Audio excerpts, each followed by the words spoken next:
બોલીએ ગણપતિ મહારાજની જય, કૃષ્ણ કનૈયા લાલ કી જય, પૂર્ણ પુરુષોત્તમ ભગવાનની જય.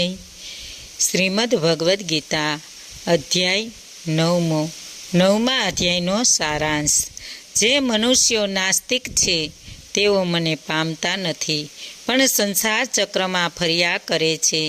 સર્વ પ્રાણીઓ મારામાં રહેલા છે, પણ હું તેઓમાં રહેતો નથી. સૃષ્ટિના અંતમાં સર્વભૂતો મારી પ્રકૃતિને પામે છે, ને સૃષ્ટિના આરંભમાં હું તેમને ઉત્પન્ન કરું છું.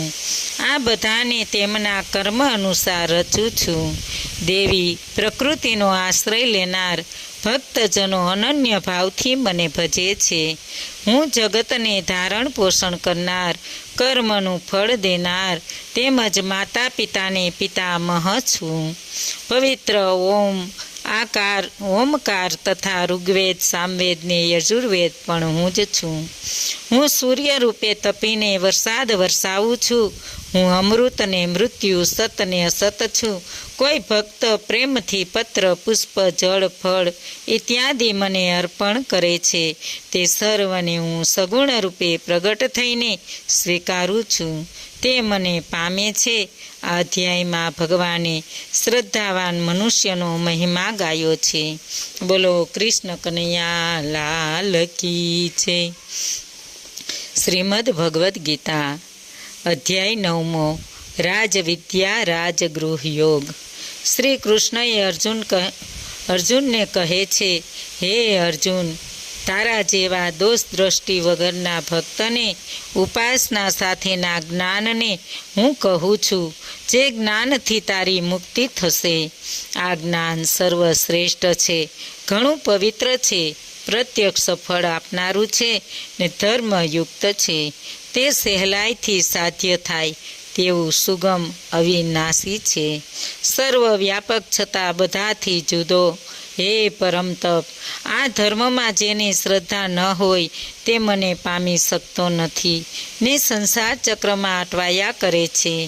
આ બધું જગત મારાથી વ્યાપ્ત છે, ને બધા મારામાં રહેલા છે, પણ હું આકાશની મારફત સર્વવ્યાપક હોવા છતાં સૌથી જુદો છું. હું બધાનું ભરણ પોષણ કરનાર હોવા છતાં જુદો છું.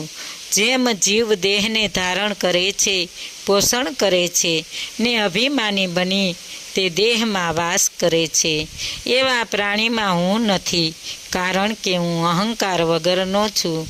જેમ આકાશમાં ઉત્પન્ન થયેલો વાયુ આકાશમાં રહે છે, તેમ બધા પ્રાણી મારામાં રહેલા છે. પ્રલય કાળમાં બધા પ્રાણીઓ મારી પ્રકૃતિમાં લય પામે છે, અને કલ્પની શરૂઆતમાં તેમના કર્મ અનુસાર હું ફરીથી ઉત્પન્ન કરું છું. સૃષ્ટિ વગેરે કર્મ મને બાંધતા નથી, કેમ કે હું તે કર્મોમાં આસક્તિ વગરનો તેમજ ઉદાસીન રહું છું. મારી આગેવાની આગળ મારી માયા સઘળા જગતને ઉત્પન્ન કરે છે, અને આ સંસાર ચક્રમાં ઘૂમે છે.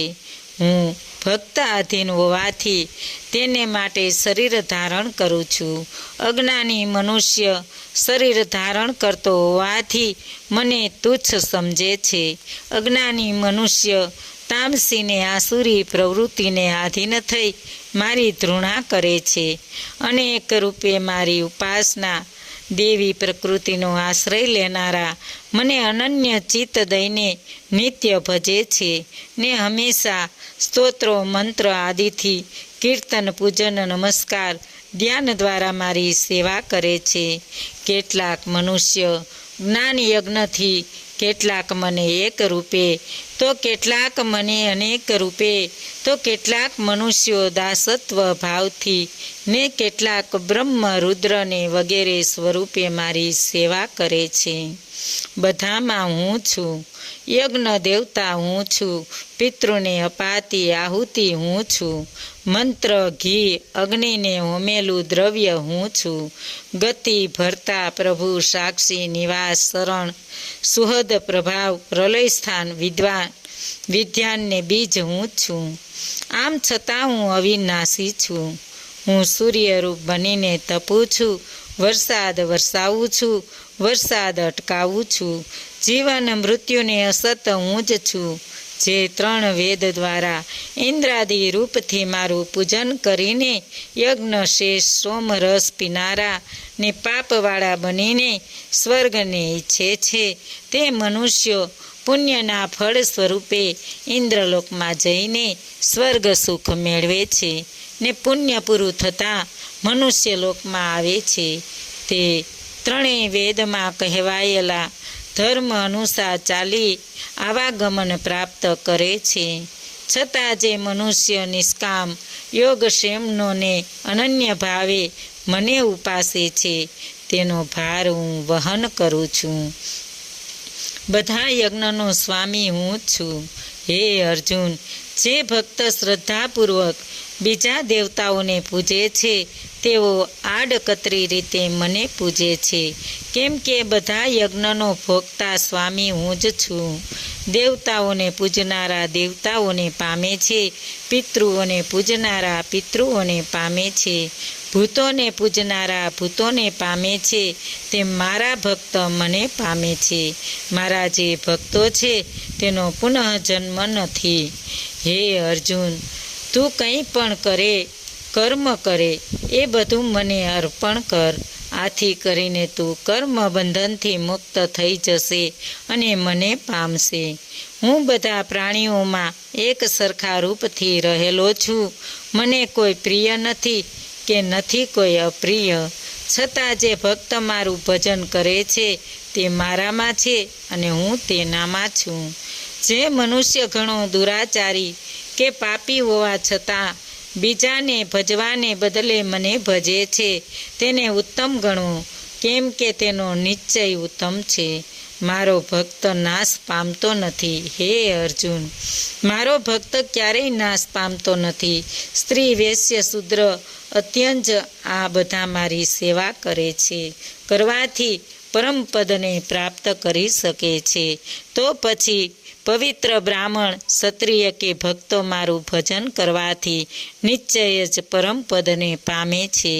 માટે હે અર્જુન, તું મનને ભક્તિ દ્રઢ કરી મને જ પૂજનારો થા ને મને જ નમસ્કાર કર. આથી કરીને તું ચોક્કસપણે મને પામીશ, એમાં શંકા નથી. ઇતિ શ્રીમદ ભગવદ્ ગીતામાં શ્રી કૃષ્ણ અર્જુન વચ્ચે થયેલ સંવાદમાં રાજવિદ્યા રાજગૃહ યોગ નામનો 9મો અધ્યાય સંપૂર્ણ. બોલો કૃષ્ણ કનૈયા લાલ કી જય. 9મા અધ્યાયનું માયતમ ફળ. ગીતાજીના 8મા અધ્યાયનું માયતમ સાંભળ્યા પછી 9મા અધ્યાયના મહાત્મ્ય અંગે પાર્વતીજીએ શંકર ભગવાનને અને લક્ષ્મીજીએ વિષ્ણુ ભગવાનને પૂછા કરી આ મહાત્મ્ય જાણવા જિજ્ઞાસા વ્યક્ત કરી. આથી તેઓએ આ મુજબની કથા સંભળાવી.